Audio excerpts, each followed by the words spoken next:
আসসালামু আলাইকুম। হ্যালো বন্ধুরা, আমি জান্নাত। Welcome to my channel. কেমন আছো তোমরা সবাই? আশা করি খুব ভালো আছো। তোমাদের সাপোর্টের কারণে আমি খুব ভালো আছি, আলহামদুলিল্লাহ। আমি এখন তৈরি করতে যাচ্ছি রুই মাছের ডিম দিয়ে আর তেল দিয়ে একটা সুন্দর পাকোড়া। আমি এখন প্রথমত দিয়ে দিচ্ছি গোটা জিরা, পেঁয়াজ কুচি, রসুন কুচি, কাঁচামরিচ কুচি, একটু লেবুর রস দিয়ে দিচ্ছি।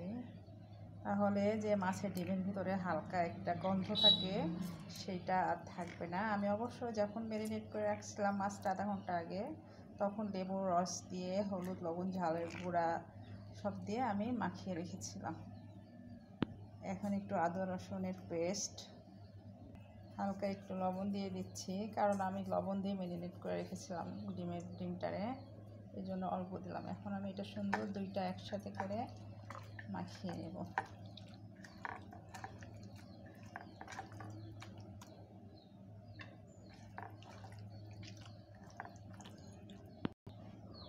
মাছের ডিমটা আর চর্বিটা আমি 5 মিনিটের জন্য ম্যারিনেট করে রেখেছিলাম। তোমাদের বলা হয়েছিল না। এখন আমি ভেজে নেব, ছোটো ছোটো করে দিয়ে ভেজে নেব।